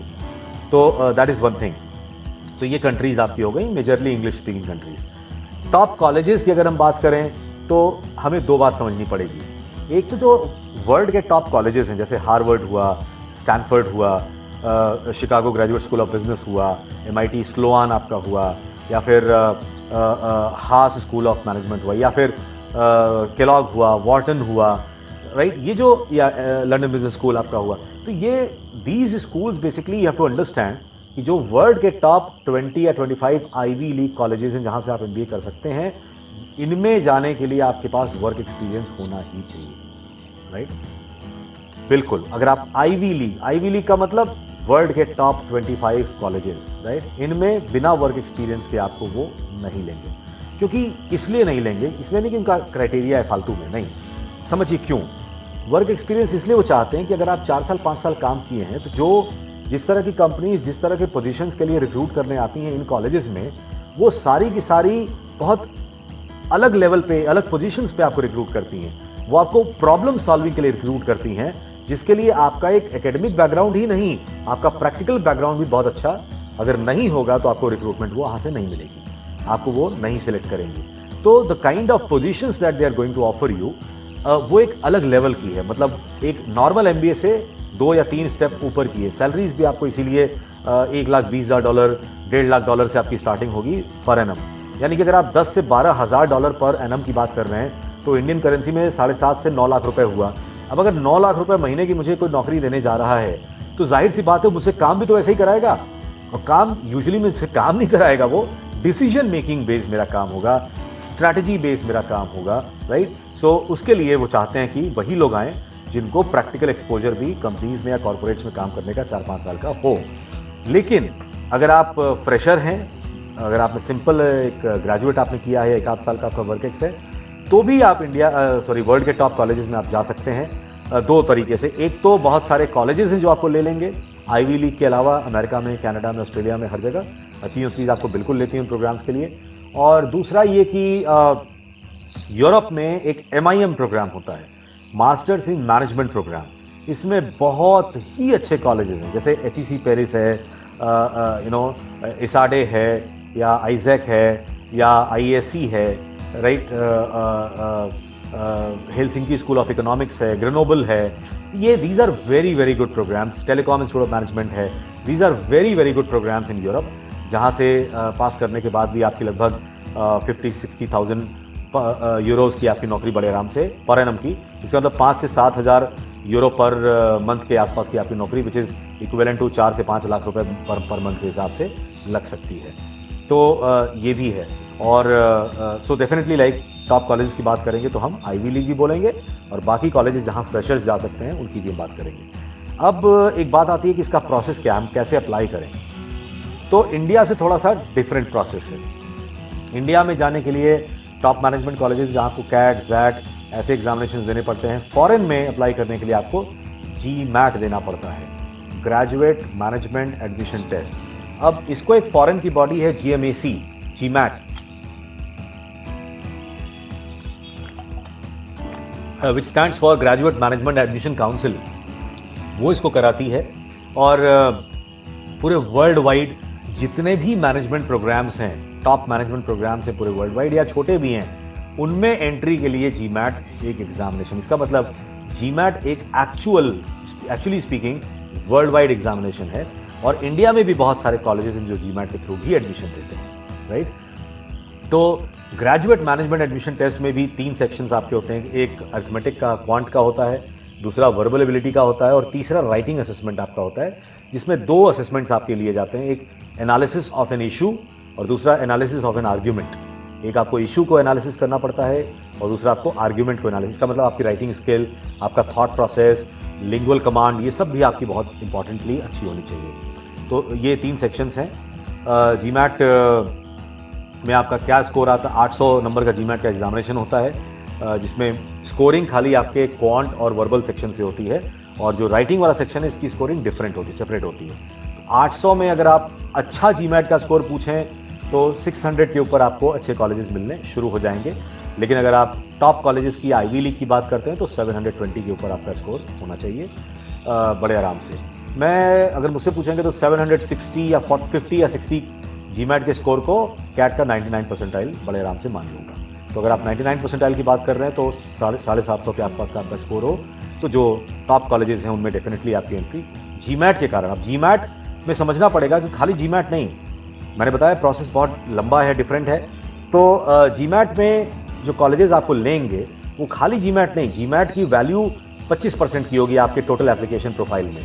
आपको एक लैंग्वेज का एग्जामिनेशन भी देना पड़ेगा, क्योंकि आप एक ऐसे देश से हैं जहाँ पे इंग्लिश भाषा वहाँ की मेन लैंग्वेज नहीं है। तो आपको इंग्लिश का एग्जामिनेशन, जो 2 एग्जामिनेशन हो सकते हैं, या तो IELTS international English language testing system, या दूसरा TOEFL TOEFL test of English as a foreign language. ये दोनों इंग्लिश के एग्जामिनेशन हैं ग्लोबल लेवल के। इनमें से आप कोई भी एग्जामिनेशन दे सकते हैं, कोई प्रॉब्लम नहीं है। 99.9% इंस्टीट्यूशंस बोलते हैं आप इन दोनों में से कोई भी दे दीजिए, हम आपको एक्सेप्ट कर लेंगे। और कुछ हैं जो आपको बोल सकते हैं नहीं हमें TOEFL ही चाहिए या फिर हमें IELTS ही चाहिए। That is the thing. तो आपको पता करना पड़ेगा। बट जो वर्ल्ड के टॉप प्रोग्राम्स हैं they can go for any of these examination, that's not a problem at all. तो इनमें इंग्लिश के चारों जो पक्ष हैं, लिसनिंग, रीडिंग, स्पीकिंग और राइटिंग, ये चारों चीज़ें आपकी टेस्ट की जाती हैं। भाई लैंग्वेज तो इन 4 चीज़ों से बना होता है, तो इन चारों के सेक्शंस होते हैं। इसकी तैयारी अगर आप अच्छे से करें GMAT की या IELTS की, तो कोई बहुत बड़ा रॉकेट साइंस नहीं है, बड़े आराम से आप इसको कर सकते हैं। हाँ, अच्छा स्कोर लाने के लिए आपको थोड़ी सी इसमें मेहनत भी करनी पड़ेगी, लेकिन IELTS जैसे एग्जामिनेशन को अगर आप तैयार करते हैं, या GMAT जैसे एग्जामिनेशन, कैट जैसे एग्जाम, तो आपकी पर्सनालिटी पे भी इसका इम्पैक्ट पड़ता है। आपकी लैंग्वेज, आपकी वोकेबुलरी, आपका सेंटेंस स्ट्रक्चर, ये सब आपका काफ़ी अच्छा होता है। ये एग्जामिनेशन ऐसे एग्जाम्स हैं, बहुत अच्छे एग्जाम्स हैं। तो IELTS और TOEFL, तो मतलब जो लोग बोलते हैं कि फॉरेन में MBA खाली GMAT दे करके नहीं, GMAT के साथ you have to write one more examination which could be either TOEFL, और इसको हम लोग language proficiency, English language proficiency test कह सकते हैं, राइट। ओके, अब बात आती है कि भाई कॉस्ट ऑफ प्रोग्राम क्या होगा। मेरा ये लास्ट सेगमेंट चल रहा है, इसके बाद आपके पास कोई क्वेश्चन हो तो आप मुझसे डेफिनेटली कर सकते हैं। अभी से उसको आप टाइप कर दीजिए, मैं उसको तुरंत आंसर आपको करूँगा। तो मैंने बताया कि अगर आप कोर प्रोग्राम MBA करने जा रहे हैं फॉरेन से, तो आपका सालाना 30 लाख रुपए से लेकर के और 1 करोड़ रुपए तक, 50 लाख तक लग सकता है। MBA प्रोग्राम आपको 60 लाख से 1 करोड़ के बीच में पड़ेगा, राइट, 2 साल का। अगर आप हार्वर्ड, जो वर्ल्ड का नंबर 1 बिजनेस स्कूल है और जो टॉप थॉट लीडर्स और बिजनेस लीडर्स हैं हार्वर्ड के पास आउट इस समय वैसी कंपनियों में टॉप पोजीशंस पे जाते हैं या जा रहे हैं, वहाँ पे ठीक है, सुन के तो अच्छा लगा, लेकिन वहाँ की फीस भी बहुत ज़्यादा है। आपको लगभग मान चलिए कि 50 से 60 लाख रुपए पर एनम आपको वहाँ इन्वेस्ट करना पड़ेगा। पहले तो होना ही बहुत कठिन है और होने के बावजूद आपको इतनी बड़ी फीस देनी पड़ेगी। बट हाँ, उसके रिटर्न के बारे में आप मत सोचिए, रिटर्न तो आपको कैसे भी रिफंड हो जाएगा। हार्वर्ड जैसी जगह पे किसी का होता है तो अपने घर बार को बेचे और जाए करे वहाँ से प्रोग्राम अगर उन्होंने आपको ले लिया तो आप पैसे की चिंता मत करिए।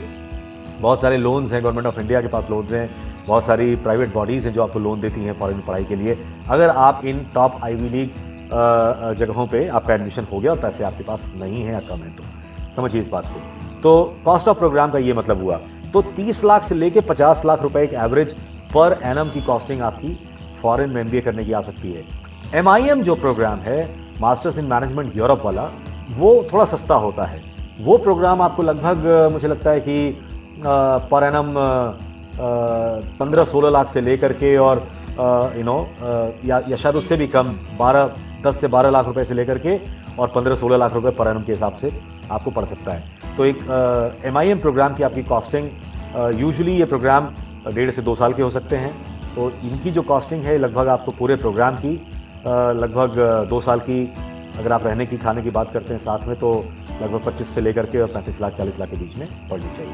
That is the thing. और प्लेसमेंट्स, देखिए प्लेसमेंट्स के बारे में एक बहुत इंपॉर्टेंट चीज़ आपको पता होनी चाहिए कि placements always depends on what.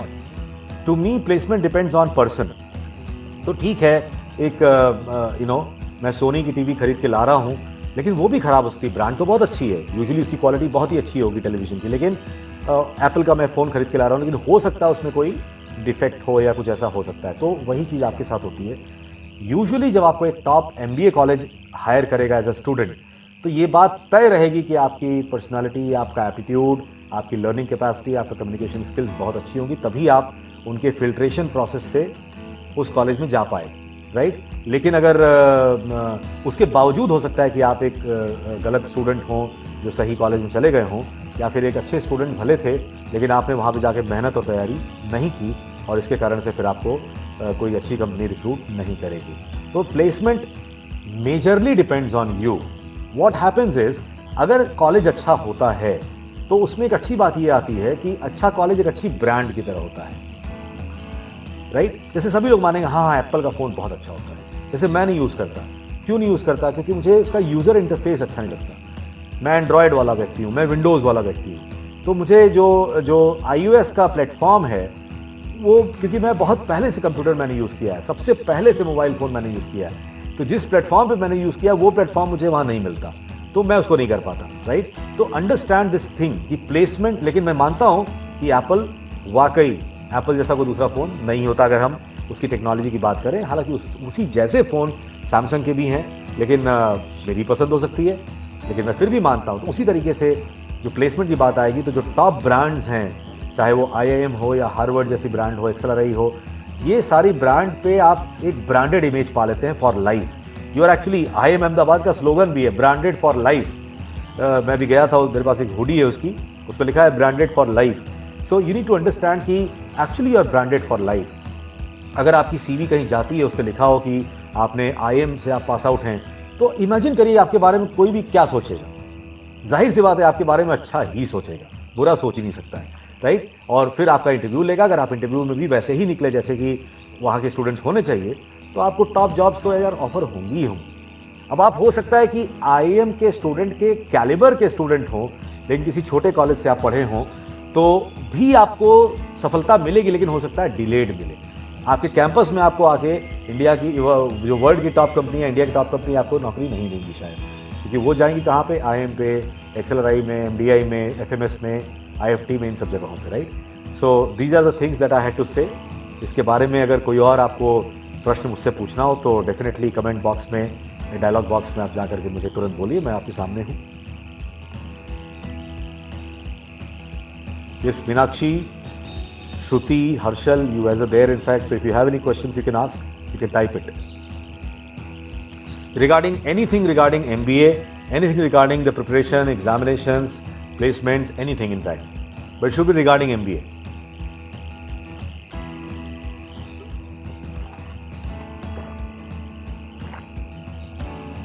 If there is any question regarding MBA कि कैसे करें, क्या करें, so definitely you guys can ask. Oh, there are so many questions. Oh, I'm so sorry. I was okay. Just one moment. Okay. So, what will be the future of an MBA from your point of view?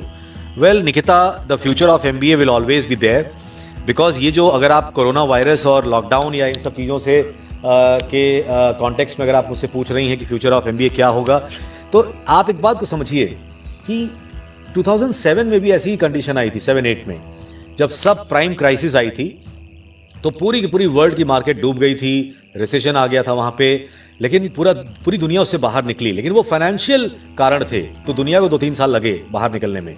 आज biological कारण है, पूरी दुनिया first class चल रही थी, पूरी दुनिया प्रीमियम पे चल रही थी। आप समझिए, जैसे मान लीजिए मैं खाने में 5 रोटियां खाता हूं, अब या मैं खाता नहीं हूं लेकिन मैं बोल रहा हूं, मान लीजिए अगर मैं खाता हूं और आप मुझे 2 ही रोटी दीजिए तो मैं करूंगा क्या? आप मुझे 2 दे रही तो मैं 2 खाऊंगा, कल को मुझे 1 ही मिल रही तो मैं 1 ही रोटी खाऊंगा। बहुत ही बढ़िया एग्जांपल है ये। लेकिन जैसे ही मुझे 5 रोटी मिलेगी, मेरी भूख 5 रोटी की थी और मैं 5 रोटी पे वापस चला जाऊंगा। तो ये बायोलॉजिकल कारण है। मान लीजिए मेरे पेट में दर्द है, सर में दर्द है, भूख नहीं लग रही उसके कारण से, तो मैं खाना नहीं खाऊंगा। जिस दिन खाना खाऊंगा या खाना खाना 4 दिन बाद शुरू करूंगा, तो आज की स्थिति इकोनॉमी की वैसी ही है। आज इकोनॉमिक कंडीशंस की वजह से नहीं डाउन हुई है, तो MBA का फ्यूचर हमेशा बना रहेगा। क्यों? क्योंकि दुनिया में जितने भी तरह के कॉर्पोरेट्स हैं, उसमें फाइनेंस है ही, उसमें मार्केटिंग है ही, उसमें सप्लाई चेन है ही, उसमें HR है ही, उसमें ऑपरेशंस है ही। तो इसमें MBA के अलावा आप हायर किसको करेंगे? MSc को किसको आप हायर करेंगे बताइए? मतलब ये सिंपल सा, इसमें ये डायरेक्टली प्रोपोर्शनल है। If you are an MBA you will be going to these places. तो आज जिस कंपनी के पास 100 एम्प्लॉइज थे, उनको अपने 40 एम्प्लॉय को निकालना पड़ा, लेकिन कल को उनका बिजनेस प्रोसेस सही होगा, दुनिया फिर से अपने ट्रैक पे आएगी, तो वो क्या करेंगे? वो दोबारा से वही काम करेंगे, दोबारा से 50 लोग को वो हायर करेंगे। तो उसका MBA का फ्यूचर बहुत अच्छा है, you don't worry about that. Sir, when should a student Sir, when should a student start preparing for CAT? Well, I have a very good question, Anushka. A person should start preparing for CAT if possible if you're a 3-year degree person, from your 2nd year. Trust me, you must start the preparation from 2nd year. Why? Because 2nd year में 3rd year का pressure नहीं होता। 3rd year में क्या pressure होता है? अगर आप B.Tech कर रहे हो या B Pharma कर रहे हो या 4-year डिग्री में हो, तो you then also you start from the mid of 2nd year or from start of 3rd year. क्यों? मतलब मैं प्री फाइनल ईयर बोल रहा हूं कम से कम, राइट? B.Tech वालों को तो अपने 2nd year के मिड से स्टार्ट कर देनी चाहिए। एक्चुअली मैं उसका कारण बताऊंगा क्यों। तो इसलिए क्योंकि 3rd year में आपके पास बहुत सारी और प्रॉब्लम्स होती हैं, जैसे मार्क्स को लेकर के। अभी आपका CGPA अच्छा नहीं आ रहा था, परसेंटेज अच्छा नहीं आ रहा था, तो सारी मेहनत आप कब करोगे? 3rd year में जाके करोगे। अब इस चक्कर में आप अगर प्रिपरेशन भी कर रहे हो 3rd year में ही, that will be a problem. So if you start from 2nd year, the thing is that you cover up the entire basics part within the knowledge part or the absorption part in 2nd year itself, and in the final year you have to practice as much as possible. तो अगर एक दिन का तुम्हें मान लो 2 घंटा भी मिलता है फाइनल ईयर में, तो तुम उसको पूरा प्रैक्टिस में लगा दो। लेकिन अगर उसके अलावा 3 घंटा और पढ़ने के लिए चाहिए तो फिर आपका ग्रेजुएशन बिगड़ेगा। तो it is advisable that you start from the pre final year, and for the people who are in B.Tech they should start from mid of 2nd year or at the most from the start of 3rd year. Right. Sir, can we prepare while doing job? Will it be good option? Yes, of course, Nikita. If you are working, देखो यार, everything is about prioritizing and time management. तो अगर आपको लगता है कि आप 8 घंटे काम करते हो या 9 घंटे और 2 घंटे आपके आने जाने में लगता है, 2 घंटे आपके डेली कोर्स और 7 घंटे आपको सोना भी है, तो ये 9, 7, 16 और 2, 18 और 2 घंटा 20, 4 घंटे आपके पास हैं। तो आपको अपने फन के लिए, अपनी लाइफ के लिए भी टाइम चाहिए। तो क्या आप, मेरा कहना है, आप 2.5 घंटे रोज निकाल सकते हो? किसी के पास भी अगर एक गोल होगा, एक मिशन होगा, तो डेफिनेटली उसको टारगेट्स में बांटना पड़ेगा। तो आप डेली अगर आप 2 घंटे 2.5 घंटे भी दे पा रहे हो तो that is more than enough. You don't need to work yourself off like that. You can definitely level of competition always. देखो यार, competition शब्द ही ऐसा है अनुष्का, which means कि competition का मतलब कि relatively against somebody. So पहले तो competition आपका खुद से है कि आपने जब प्रिपरेशन अपनी शुरू की उसके 1 महीने के बाद क्या वैसे ही हो, तो आप कुछ ना कुछ आप बढ़े होगे। अपने आप से पहले आप कॉम्पीट करो, और फिर जब ऑल इंडिया टेस्ट वगैरह जैसे टाइम का एम कैट होता है, तो ऑल इंडिया मॉक कैट में क्या होता है कि आपका कंपटीशन अगेंस्ट द नेशन है। अगर मान लो मॉक कैट ही को कैट मान लो, तो आज आपका परफॉर्मेंस क्या रहा ये इंपॉर्टेंट होगा, इसमें आपने क्या गलतियां की। तो कंपटीशन तो यार कहीं भी, wherever there is the term competition comes, it actually goes on to say कि definitely like you have to perform against a lot of people, and that means that, और मजा भी तभी आता है जब तक हारने का डर ना हो ना, जीतने की खुशी नहीं होती, जीतने का मजा नहीं आता। तो आप प्रिपरेशन भी अपनी वैसे ही करते हो। Can a student from non mathematics background can clear? Anushka, I have had students, MBBS students with me. 3rd year 4th year के एमबीबीएस में बंदा मुझे ज्वाइन करता है। तो बेसिकली समझो, जो नॉन मैथ्स बैकग्राउंड वाले डरते हैं उनको नहीं डरना चाहिए, क्योंकि कायदे से अगर देखा जाए तो 10th तक मैथ सबने पढ़ी होती है, और जो अर्थमेटिक आपकी आएगी किसी भी मैनेजमेंट के एग्जामिनेशन में, वो यूजुअली 10th तक की अर्थमेटिक आएगी। कहीं कहीं थोड़े चैप्टर्स होंगे, जैसे परमुटेशन कॉम्बिनेशन हुआ, वो आपका आ जाएगा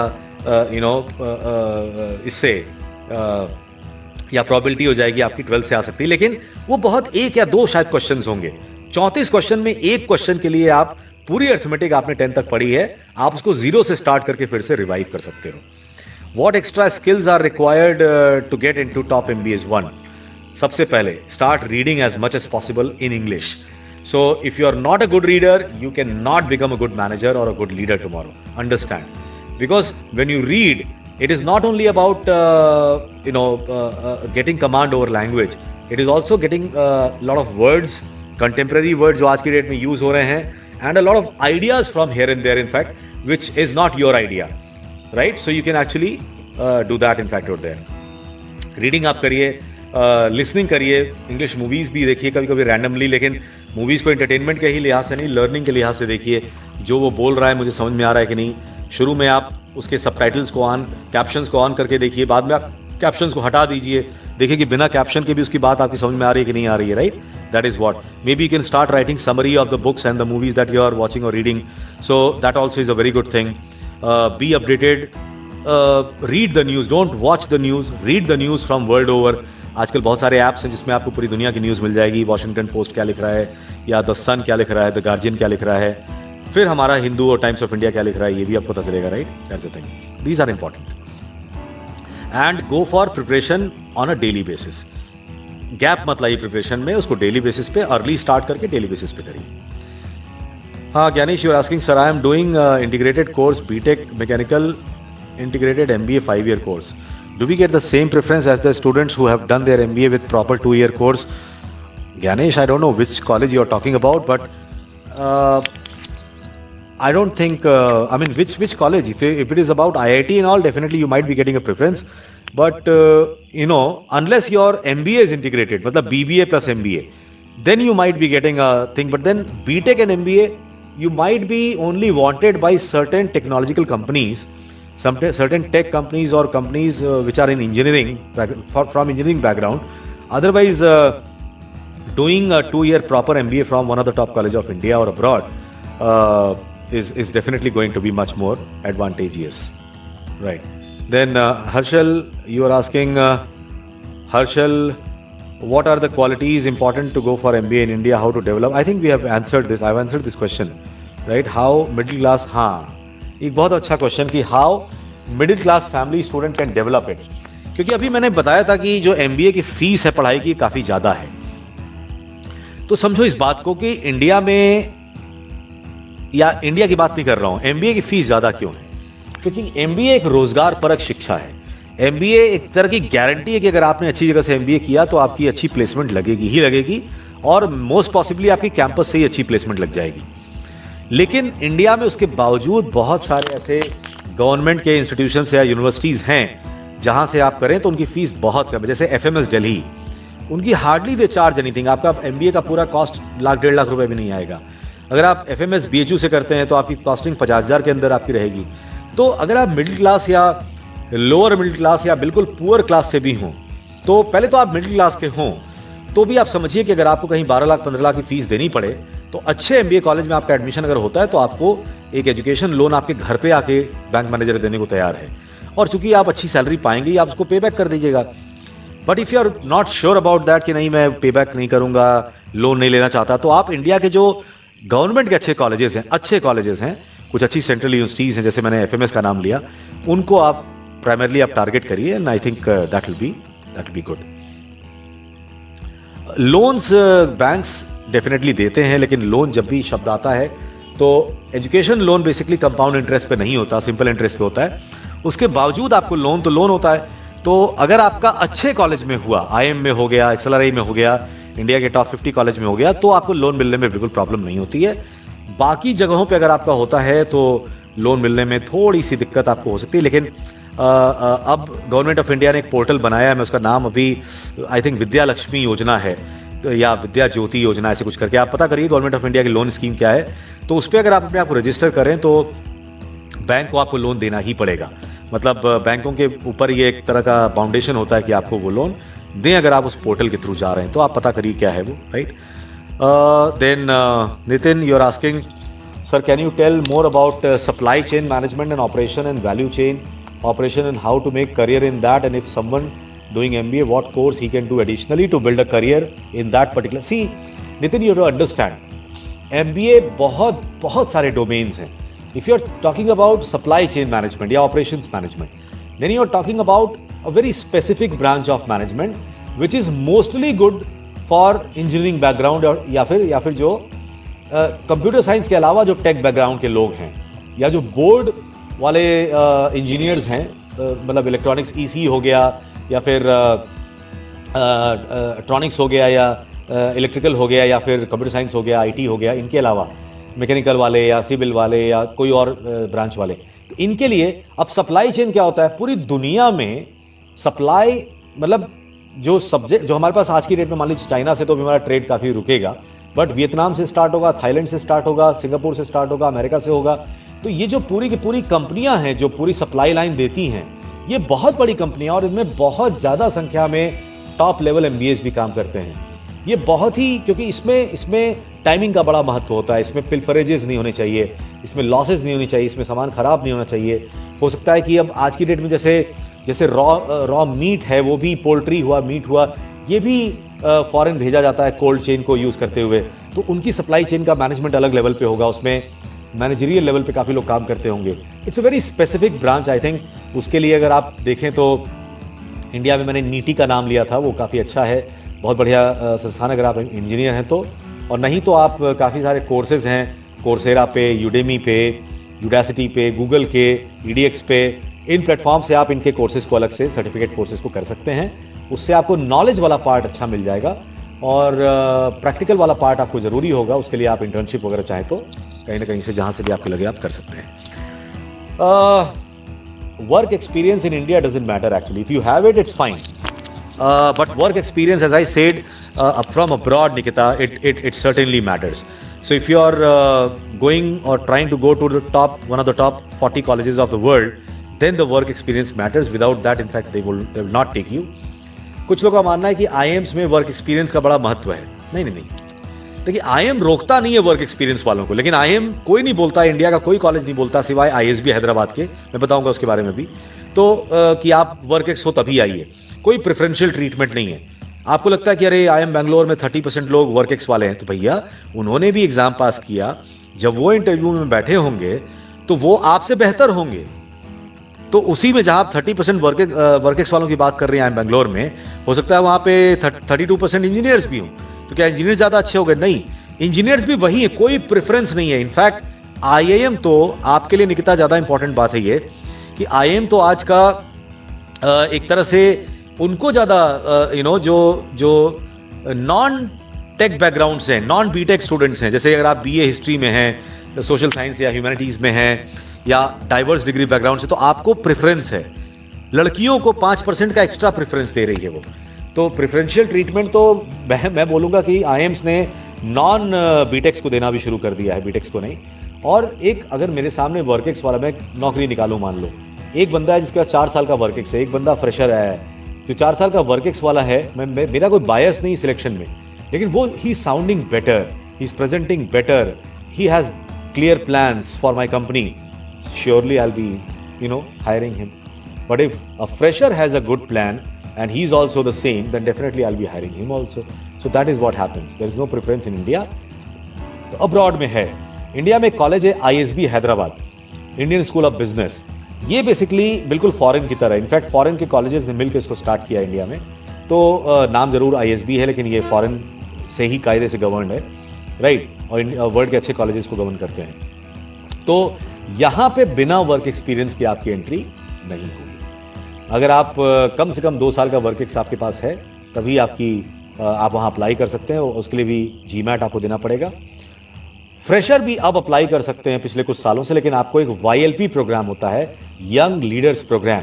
तो जब आप फाइनल ईयर में हैं, खासतौर से जो बीटेक वाले बच्चे हैं या टॉप कॉलेजेस के बच्चे, वहां पर YLP प्रोग्राम ज़्यादा दिया जाता है।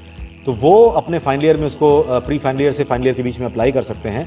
अगर आपका हो गया तो ISB आपसे बोलता है कि भाई ठीक है, आपका YLP के थ्रू हुआ है, तो आप 2 साल पहले जाके कहीं काम करिए, वर्क एक्स लीजिए, और आपकी सीट 2 साल बाद की यहाँ पे आज ही हमने सिक्योर कर ली। आपको उस समय दोबारा से एग्जाम नहीं देना पड़ेगा। तो अदरवाइज इनफैक्ट ISB के अलावा there is no college in India which gives preference to, और they say openly that I am giving preference to the people who are with work experience. Yes, people from work experience or freshers, they both can enter, depending on who is better, right? Sir, what is the scope of students who get chance in average here? Shivli, I think I'm pronouncing your name properly. It's a very good name. I don't know what it means, Shivli.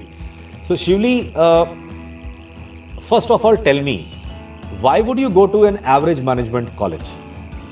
If you have a chance to go to a better college, that will be depending on what your scores. So if you say that I did not prepare well for my CAT examination, hence I did not get a good score in CAT examination, and also I did not work properly on my personality, that is why I could not get entry into a good college, so surely what are you doing? If your life is at stake, MBA की पढ़ाई degree लेने की पढ़ाई नहीं है, MBA की पढ़ाई अपना करियर बनाने की पढ़ाई है, अपने आप को प्रूव करने की पढ़ाई है, पैसा कमाने की पढ़ाई है, राइट, कॉर्पोरेट लाइफ में जाने की पढ़ाई है, या कुछ अच्छा करने की पढ़ाई, बड़ा करने की पढ़ाई है। तो उसके लिए जब आप तैयारी कर रहे थे, तो अपनी पर्सनालिटी पे, रीडिंग पे, कम्युनिकेशन स्किल्स पे, कैट की प्रिपरेशन या GMAT की प्रिपरेशन पे आपने ध्यान क्यों नहीं दिया? और अगर आपको लगता है कि आपने फाइनल ईयर में जुलाई अगस्त में ज्वाइन किया और आपका अच्छा स्कोर नहीं आया, तो भैया फिर से अपनी तैयारी करो, आप 1 साल और दो। जब आपका करियर इतना इंपॉर्टेंट है, तो अपना ये 10 लाख रुपए किसी एवरेज मैनेजमेंट कॉलेज को आप काहे जाके दोगे? You getting a point?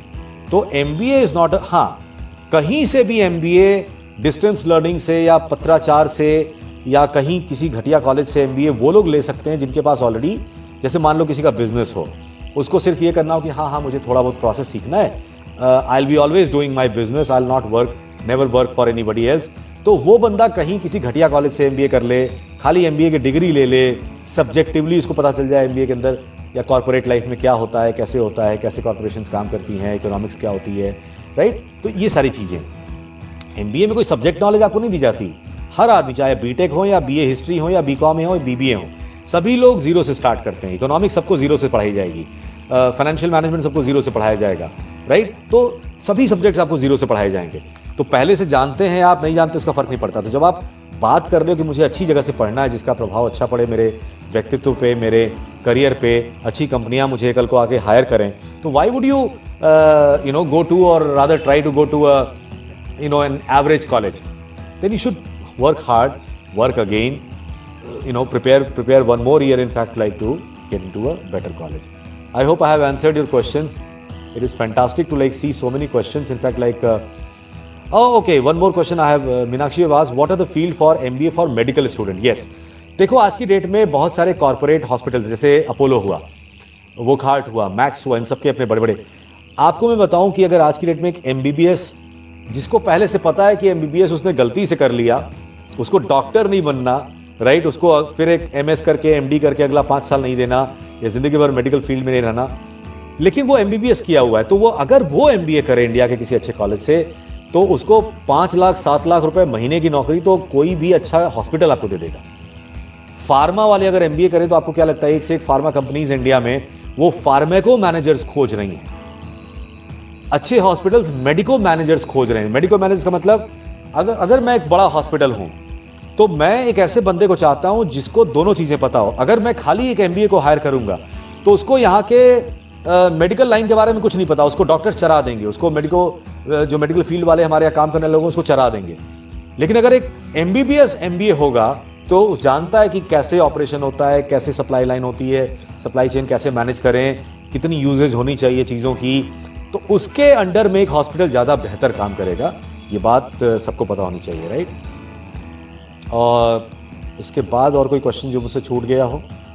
I think नहीं। तो इट वॉज फैंटास्टिक आप सबसे बात करके। अगर आप इस सेशन के बारे में कोई कमेंट देना चाहते हैं कि आपको समझ में आया, कैसा लगा आपको, अच्छा लगा, बुरा लगा, जो भी हुआ उसको आप यहाँ लिख सकते हैं कमेंट बॉक्स में। If you felt well, if I have solved your problems, or if I have been able to put the right conscience forward regarding the MBA and its streams and everything else, in fact, over there, then definitely you can put the put your comments over there in the dialog box, and we'll all be happy.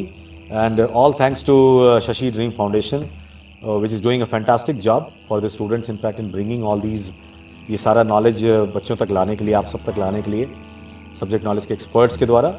And it's a very, very good thing. So I thank you again, all of you, for joining this. But if you like the session, please write your comments over there. In fact, everybody will be happy. I'll also be happy for giving my time, right? And see you sometime else. Thank you so much. Thank you so much. Thank you, Harshal. Thank you, Shuli. I really appreciate that you were there all throughout the session, and it has helped you. Thank you, Meenakshi.